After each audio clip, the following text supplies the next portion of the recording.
Broadcasting from the business capital of the world, this is the Podcast Business News Network.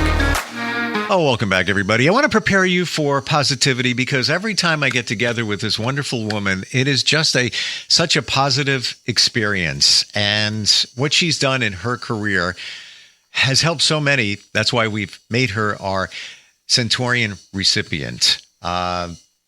More than 30 decades of practice as a pastoral psychotherapist. And we're going to get back with her today. Dr. Elizabeth Gaines is on the program. How are you doing today? Oh, I couldn't be better, Steve. I'm wonderful. I so enjoy talking with you, and I want to go back. We did talk about the beginning of your career, but I want to go back even further. Okay. That I heard a story how you would help your classmates by inviting them over to your home. Because of your large library, you were like a resource for them. Am I hearing this right? You're hearing that correctly, except they came to me in the library with problems. I didn't invite them. They would just have problems and seek me out, and the place where I would take them would be our library. Well, honestly, I was getting to that point. That's because that's where you developed your reputation for counseling. That's where it all began. That's true. Why do you think that your classmates, your friends, gravitated toward you to get some help? Well, I was available to people. I was friendly, and I paid attention to what they said. If their difficulties were really serious, then I would advise them to seek additional help other than myself. But I was kind of like the step that they took before they went to professional counseling. You remember Peanuts and Lucy would have your 5 cents for therapy or whatever it is, a little booth? You kind of remind me of that. You must have put that energy out there for them to gravitate toward you to seek some help, just a sounding board, whatever it might have been. And was it at that point that you started feeling, whoa, okay, this feels right for me. This could be the direction I'm going to go in? Well, I started feeling that, but I also was drawn to helping people who were disadvantaged, like the blind students and the people who were retarded. My sister and sister-in-law both worked for those associations and school, and I visited them and felt also drawn to that. So it wasn't until after I taught the autistic blind children that I also then went to the retarded workshop and worked there. And after those two experiences, then I decided that counseling might be exactly where I needed to go. Now, you have a Master's of Science in Rehabilitation. Yes. Tell us about that and what direction you were thinking of with that. The degree allowed you to either go in counseling or administration, and I thought there was much more of a need for counseling than administration. There are lots of people who could be administrators, not very many who would be good counselors for these people. So that's when I started my degree in rehabilitation from Southern Illinois University. So a lot of your practice and the belief in getting people to feel better is the spirituality and getting them back on track with their health, obviously, their mental health, but the peace in their life. I don't know if I shared this with you, the word peace, and what it meant to me. I would go to church and people would say, peace be with you, peace be with you. Right. This is only in the last, I'm going to be honest with you, Elizabeth, only in the last 5 years, I got this realization after that word peace thrown around since I was a kid. I never really knew what it meant. Hadn't figured it out. But would say it, I want you to have peace too. Peace be with you. until I realized I didn't have peace in my life. Oh. And that's where it was, we need to make some changes here with what's going on. How do you describe peace? It's a feeling. It's a sensation. It's both. And I have once had the experience of being subject to a peace that came over me that I can't, words are too limited to describe it. And I heard the words outside of myself, this is the peace that transcends all understanding, before I felt the peace. So when that peace descended, and I'd say descended because it felt like it did, I had a peace that was unknowable, indescribable, not able to be brought into me at request from me in prayer. It's just something that was given. And I've never forgotten it. It was like something out of the blue, is significant in a different way as all of a sudden people run away and all of a sudden they see this tsunami coming. Well, it was like a tsunami, but it was a peace. So it's ethereal, etheric, sacred, mysterious, all those things. Do you feel that the peace is this? I call it, and I remember the day that I and it's always it's an evolution. We're always life changes from day to day. Yes. Sometimes the peace goes away, the majority of it.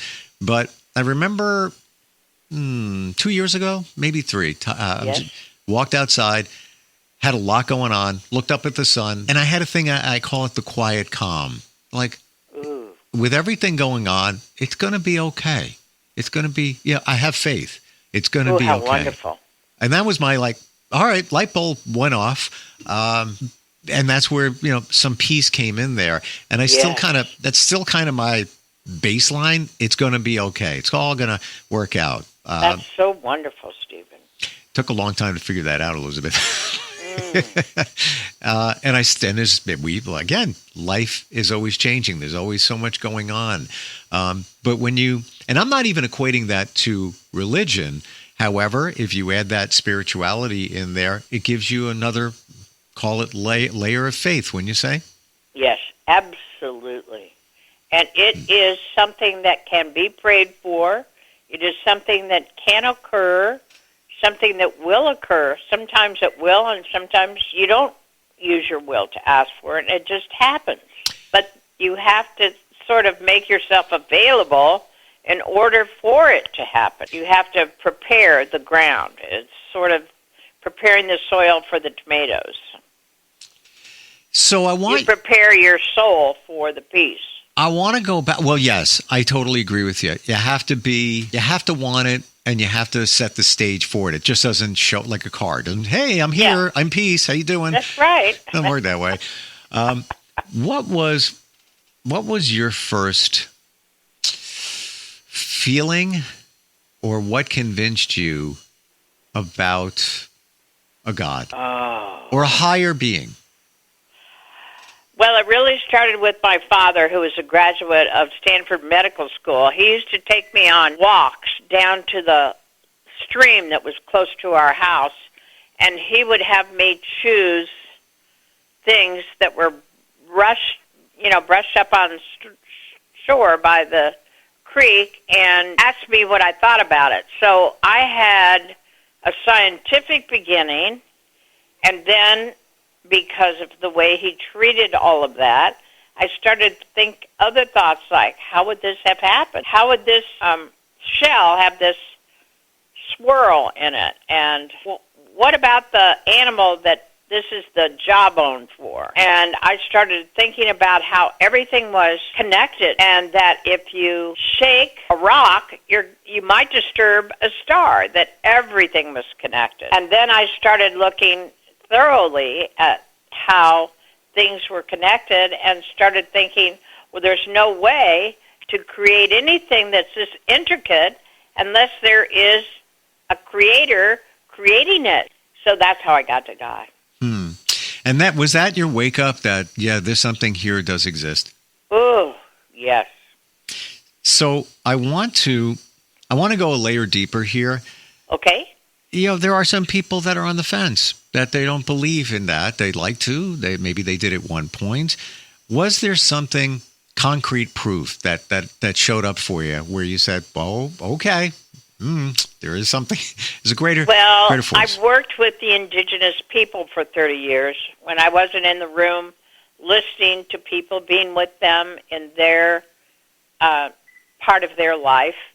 I was outside with the American Indians and other indigenous people, which I write about in my book, Stalking God. And the experiences that I had with them absolutely brought me to a conclusion that cannot be argued with. I don't do politics. I don't do religion. I just don't talk about that. But I can share what I experienced, and I'd love to, because it's what we're talking about here. Could I do that? Yes, please. So, and it stopped me if I shared this, but it was my wake up, like we're talking here, goes back 17 years. Ooh. My son was an infant. He was 9 months old, needed surgery, found out he needed surgery on his skull. Oh, dear. So I was going to doctor. He had something called sagittal stenosis, where the skull in a baby fuses way before it should and doesn't give the brain the opportunity to grow. And his head was literally growing like a football. So, who do you pick to cut your kid's head open, piece it back together with wire, and then sew it back up? Who are you going to pick? So, appointment after appointment after appointment. And I remember all these doctors, it just didn't sound right. It just wasn't making sense. Yes. So I'm driving back from an appointment, and I had started going back to church a couple of weeks before, and I was just thinking to myself, all right, I need a sign. I need to know it's going to be okay. Please, give me a sign. 30 seconds later, and you can't make this up, and I'm as skeptical as anybody about all of this. I look up, and there's a billboard on an overpass, and it says, "Stephen, do I have your attention now?" Oh, my. My heavens. And what it was how beautiful. What a beautiful example. It was an ad campaign for a TV show, and it was actually the ex-wife sending a message to, her soon-to-be ex-husband. Didn't matter to me. I wasn't looking at that. I just saw those words. And for me, that was okay, got it. Thank you. Phenomenal. A week later, picked the right doctors. Hours later, he was up in bed. He was laughing, giggling. Everything was great. Oh. He just started college this year. Brightest kid ever. And how wonderful. If you Google, Stephen, do I have your attention now, billboard, it's online. You'll see it. That's exactly what I saw. And that's fabulous. You can't make that up. I mean, and when it happened, I didn't even say a word to anybody in the car. I just kept it inside and just shook my head and was like, okay, good. We're going to be good here. So that's great. Ask for signs. That's all I can say here. If you're looking for something, trying to find it. Absolutely. Right? Because they are there. They are there. Yeah. Now somebody who would be critical would say, oh, well, you were looking for a sign. The sign happened, and these are unrelated. But I would say that's synchronicity. Sure. What are the chances of that showing up at that time with my name, all of those people? You can't. There's no way, to call it a coincidence. I personally, I don't accept that. Yes, there are coincidences, and we can minimize things and say, well, that is a little more solid for me in terms of it. Absolutely. We're talking about signs. Do you believe in? It sounds like you believe in them. And what was the last sign you got in any form, any shape, from anybody? Anything stand out for you? Oh, I think they happen all the time, but I'm kind of getting used to them now at this point, and maybe say a prayer of gratefulness, but don't necessarily take it in, and it wouldn't have been as significant as a sign like you had regarding your child. I don't have that. Mm. But I do interpret things to be happening as a sign. Usually animals are the way that I ascertain that. Interesting. Now, how do you mean that? Birds, Okay. cats, dogs, possum, raccoon, depends. And when you say that, and those being connected to some kind of sign, how do you mean that?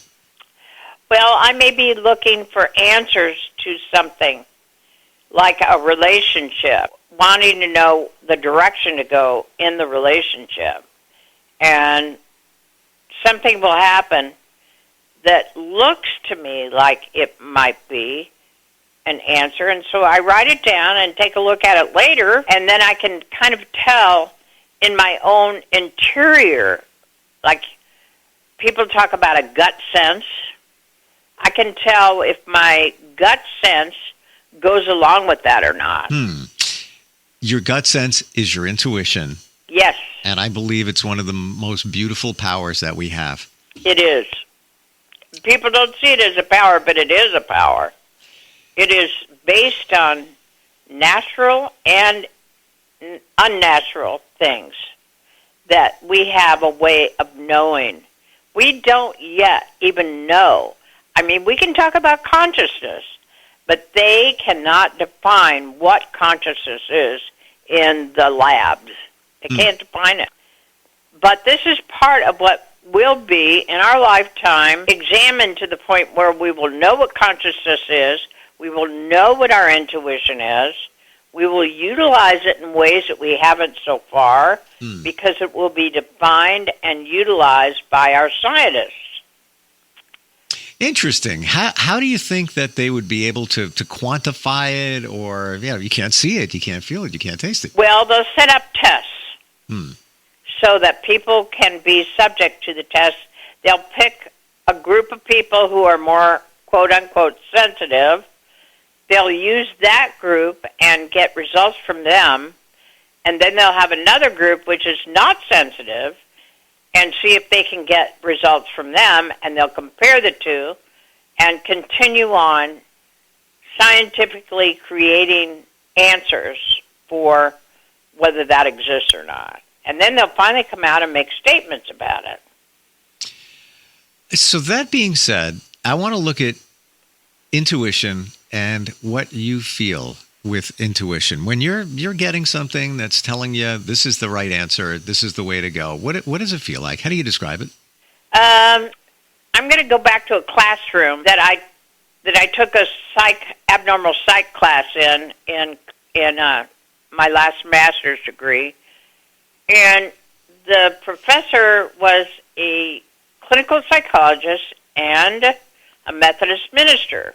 To me, that's the most ideal, when you have science and God together. Anyway, she was telling the class she wanted them to close their eyes, take a few deep breaths to relax, and then think of the most beautiful thing that they'd ever thought of, the most love that they'd ever felt. And I was in that class. I felt that, and I felt like I was floating. It was so wonderful. And I had to remove myself to go to the restroom at that point, left, and when I came back, she had told the class to feel the most negative, hateful thing that they'd ever felt, and it almost collapsed me. I almost fell on the floor. And I know I'm more sensitive than most people, but everybody was affected the same way. And so she said, now, which of those two do you want to feel every day? And it was clear to be feeling positive, lovingly, makes a lot more sense than the negative. Why do we always gravitate toward the negativity? We don't have ways to not gravitate towards that. And when we're children growing up, parents kind of say to the kids, oh, don't do that, you'll get hurt. Or watch out, don't do that, that's not good for you. They have to do that as part of our socialization. But we carry that on. 100%. And in our minds, we keep describing what's going to be hurtful to us. And when it does happen that it's been hurtful, we look around for, it's kind of like the mother, when the child falls over the edge of the chair, she said, "Oh, bad chair." Well, no, Johnny, Janie, you need to look at where you're walking so you don't fall into the chair and fall down and hurt yourself. But something else gets blamed other than you're not looking in a way that you need to look to avoid it. So there's always somebody or something blamed instead of looking at the self and the self deciding how to do it differently. So we grow up being socialized with this way of blaming outwardly instead of inwardly, and we become adults doing that. And it's not helpful because, when you get down to it, every single thing that happens is a consequence of your own thinking. Everything. I agree with you wholeheartedly, and I say all the time, why are we negative? Because it's human nature to gravitate back to what you feel comfortable with. Well, what do you feel comfortable with? When you were a kid, a baby, you walk up to the table. First time you're walking, wonderful experience. Yes. Yeah, grab for the salt or pepper shaker. What do you hear? Oh, no, put that down. Yes, put exactly. that down. No, don't do that. And you're looking at it like, oh, look at a brand new toy. Bring it, new experience. Exactly. And what did that do? That was just, your parents were trying to protect you, but yes, it was negativity. So a lot of times I feel we go back and some of us play the victim in certain situations. Exactly. Because it feels good. It's comfortable. It's something you're used to. Right. Exactly. But at 30, with all that accumulation of how things don't work out well, you need to divest yourself of that and find new ways of thinking about it. Yeah. I thoroughly enjoy talking with you, Elizabeth. I got to tell you. Oh, thank you, Stephen. I feel so similarly. Thank you. Just your viewpoint, just the way that I can see why you're wonderful at helping people. Thank you. Truly can. Thank you. And I enjoy our talks. Thank you so much for being here. I wish you well. If you were here, I'd hug you, and looking forward next time we get together. Yes, I am too. Thank you so Thanks. much, Stephen. Thank you. We'll be right back.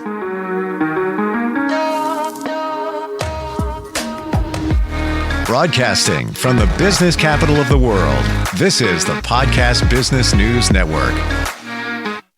What I know about courage, I learned from my adoptive mom.